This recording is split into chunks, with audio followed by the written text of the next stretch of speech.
Hello, my friend. In this video, I'm going to be comparing Substack to Patreon. So if you want to learn how you can monetize your content by offering some kind of monthly membership, this is the video for you, and we'll figure out exactly which platform you should choose. So the main difference between Substack and Patreon is that Substack focuses on letting writers and podcasters offer a single monthly subscription, and Patreon focuses on letting any type of content creator offer recurring memberships that have multiple different tiers. Substack has one single plan that takes a 10% cut of any income you get, while Patreon has three different pricing plans that take between 5 and 12% of how much you make on Patreon, depending on which plan you are on. So if you want to learn a little bit more about this, we'll dive into the details of each. Obviously, you can use Substack for anything, but there's kind of a little bit of a focus of what it is a little bit better for. And then although Patreon does have a bit more options in terms of specific membership tiers, when you actually look at it, it may not be the best thing for you, so we're actually going to look at it. So with that said, before diving in a little bit deeper, I wanted to show you that I've also created an article on this topic, as you can see right here. So if you'd prefer to follow along, or if you would rather just read instead of hearing my voice, you can Google Patreon versus Substack Best Friends Club, and you'll get access to this article for free. So with that said, let's jump into the main differences between Substack and Patreon. So when choosing between Substack and Patreon, it's important that you at least look at what features they allow you to offer your audience, what features they offer you, and how their pricing works to help find the main differences and basically choose the right platform here. So the main difference between Substack and Patreon, again, is that Substack focuses on letting writers and podcasters offer a single monthly subscription. And like mentioned, Patreon focuses on letting any type of content creator offer recurring memberships that have multiple different tiers. So although you may see that or hear that and think that Patreon is immediately better since they offer more and can be used by any type of content creator, that may not be the case. So Patreon's heavier focus on pushing recurring memberships means that you might be likely to generate a more regular income, but you will be committed to creating bonus content in addition to regular content on a very consistent basis for all of your individual membership tiers, in order for it to actually be effective and for your patrons to actually stick around.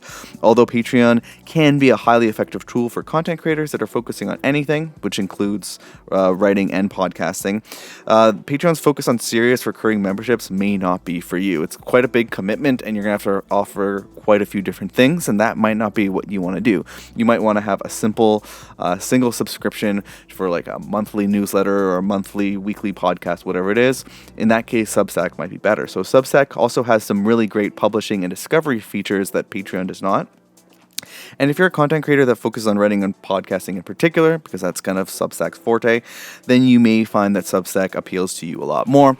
And before we go into Substack a little bit more, you'll also find that although they do have kind of a more of a focus on podcasting and writing, you can be any kind of content creator and use Substack for sure. So that's not like a limitation. You have to be a writer or podcaster. So why would you choose Substack over Patreon? So Substack really is perfect for anyone who wants to monetize a recurring newsletter or podcast, although they do have But with that said, they do have some great publishing and content management features built in that can benefit podcasters, comic book creators, journalists, bloggers, honestly, really any type of content creator. So one thing that I personally really like about Substack is that they are an email list building tool in addition to a membership platform, with a big emphasis on letting their content creators have ownership over their data and content.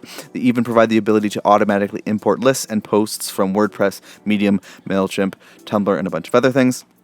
And unlike Patreon, Substack does not allow you to offer different membership tiers, so this would not be the platform for you if you want to create multiple tiered offers. However, just like Patreon, Substack is really a tool for monetizing an audience that you already have. So it makes sense for Substack to complement a recurring social media strategy, public blog, public podcast, or something like a YouTube channel.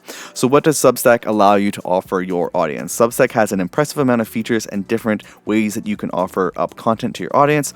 Ultimately, when starting a Substack, what you get is an email list, or the ability to create an email list, and a website that is hosted on Substack.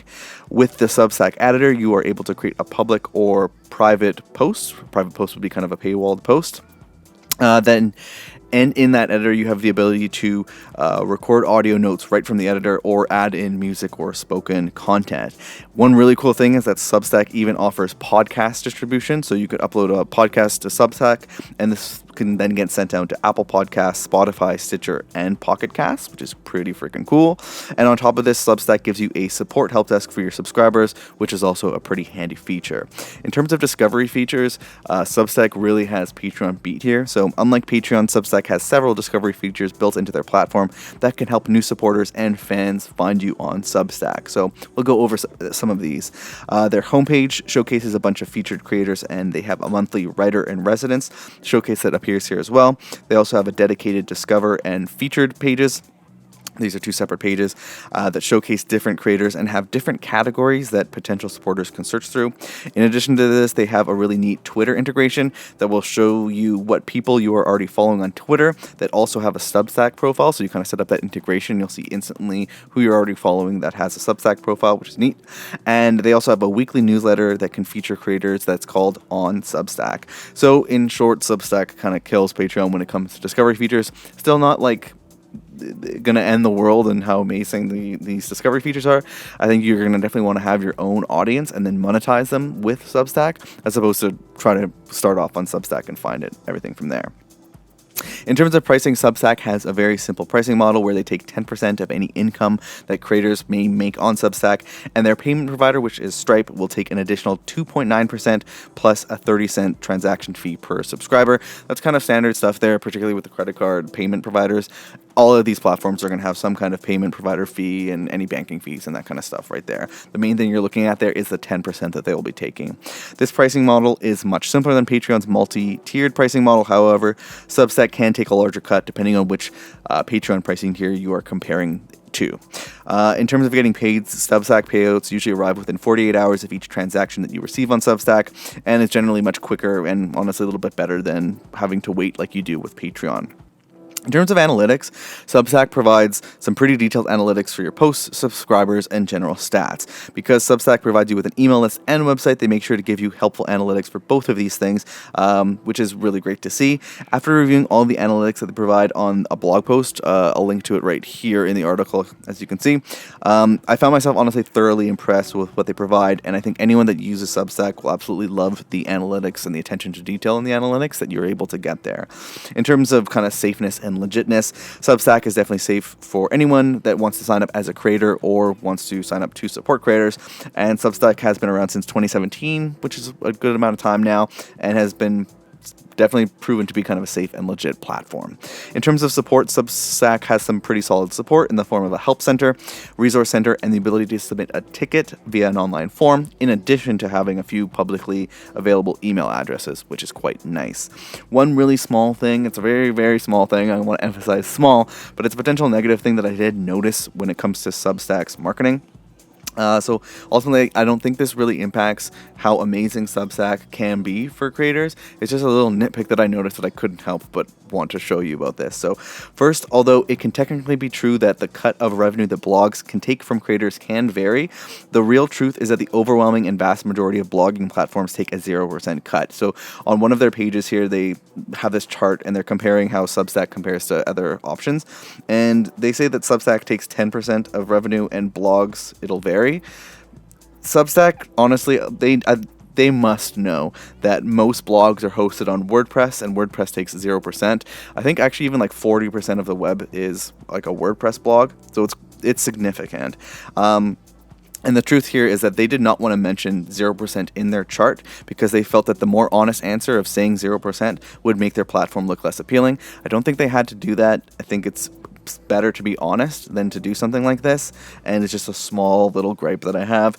There was also one other area, so another area where their marketing team decided to be a bit deceitful is where they mentioned that their business model is superior to an ad model, which is an alternative, because it would take 40,000 page views per day to make $1,000 a month in ads. So here is like a little snippet of the website where they say this. They're saying 40,000 page views per day gets you $1,000 in ads, which is wrong, and I'll show you how in a second.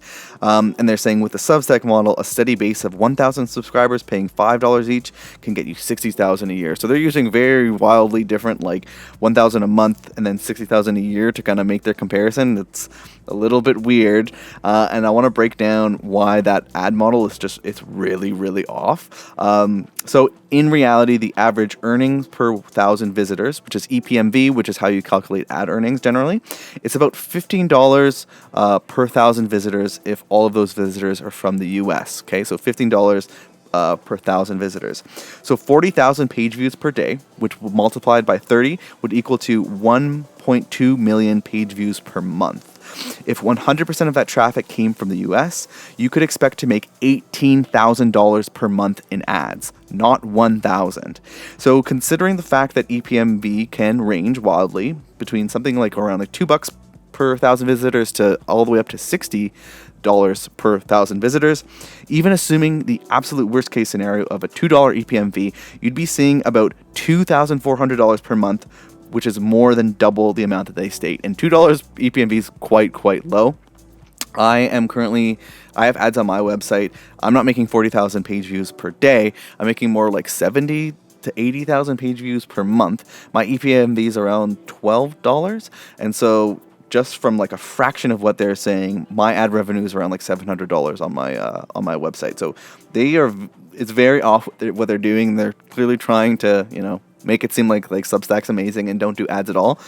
I wanted to highlight this just to show you that when you're on their website, they may have a tendency to put some deceitful stuff in there. Just be aware of that, and that I wouldn't take them at their word on everything. Perfect example of this one here is it would make a lot of sense to have a public blog in addition to a private Substack. You might want to do both instead of taking their word for it and just ditching everything and doing Substack. Just something to be aware of. Couldn't help myself, had to kind of call out that bit of thing. But regardless of that, I do think Substack is a really great platform, and you would definitely be in good hands choosing it. Just wanted to call that out. Now, on the flip side, why would you choose Patreon over Substack? So when compared to Substack, Patreon has a much bigger focus on recurring memberships, but recurring memberships that have multiple different tiers. Because there is more of a focus on committing to different types of content for different tier levels, Patreon can be seen as a lot less laid back, but potentially more lucrative option when compared to Substack. In addition to this, Patreon's features are broadly useful for content creators that are creating any kind of content, not just writing and podcasting.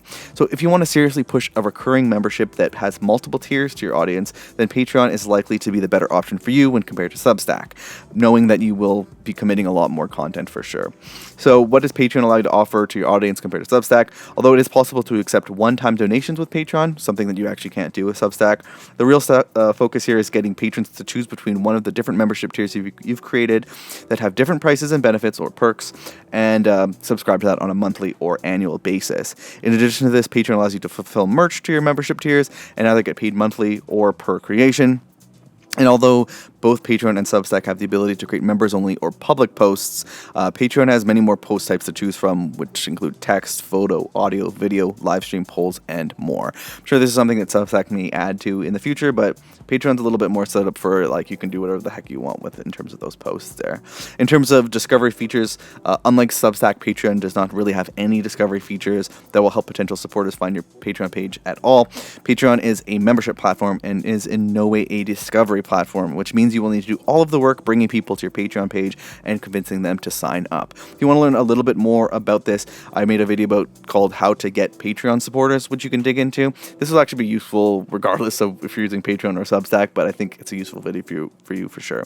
In terms of pricing, when compared to Substack, Patreon's pricing is much more complex, but can take away less from you as a creator. So Patreon has 3 different pricing plans available to creators that all have no monthly upfront fees or sign-up costs, just like with Substack. And how it works is Patreon will take between 5 and 12% of the monthly income you earn on Patreon, in addition to any standard payment processing fees like Stripe and all that, banking fees and all that kind of stuff. The main one that you'll want to do is the Patreon, I think, Pro plan, and it takes 8%, which is still less than Substack. If you do the one that's only 5%, you actually can't have the multiple tiers. So if you want to have multiple tiers, you're going to want to do the 8% cut fee. And again, it is less, but regardless, there it is right there. And if you want to learn a little bit more about Patreon's pricing and all that kind of stuff, I will also link to a video above right here. So in terms of how long it takes to get paid out with Patreon, it's much more of a hassle getting paid with Patreon when compared to Substack. It's a small little nuance, but I want to mention it. After choosing a Patreon plan, getting your first patrons to join, and then having their payments processed, you will be able to receive your payout minus the creator and payment processing fees on a monthly basis.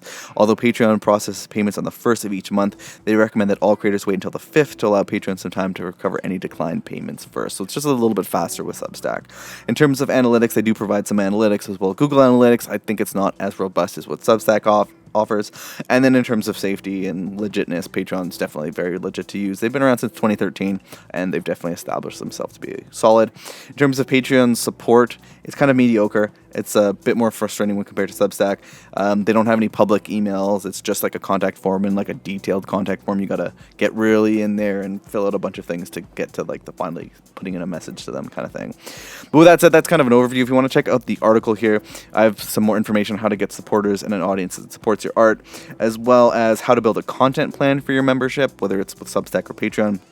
It keeps supporters coming back for more and more, and then a bunch of different other tools you can use, particularly if you're marketing music instead of like writing posts or blogs or anything like that. But with that said, that's kind of an overview of the two. I think they're both honestly quite awesome and quite useful. The biggest difference is the kind of multiple tiered membership plan kind of thing. It's more serious and will take a lot more commitment, but you do have that option of multiple tiers with Patreon, where Substack can be useful for any type of content creator with a little bit more of like a focus on, like the feature set's a bit more focused on writers and podcasters. They really came out first as a way to create a monetizable page newsletter. That's kind of how Substack started. Then they kind of moved into offering some really cool features for podcasters. And then it's obviously one of those things where regardless of what kind of content creator you are, you can figure out how to use it in a really cool way. So they're both good options, but that's kind of the main difference. With that said, hopefully you did find this video useful. If you did, like and subscribe and all that good stuff. Otherwise, good luck picking the membership platform of your choice. You're going to be in good hands regardless of which one you pick. Just wanted to make this comparison for you, and hopefully you have a good time picking one. So other than that, I'll see you in the next video, my friend. Have a good one.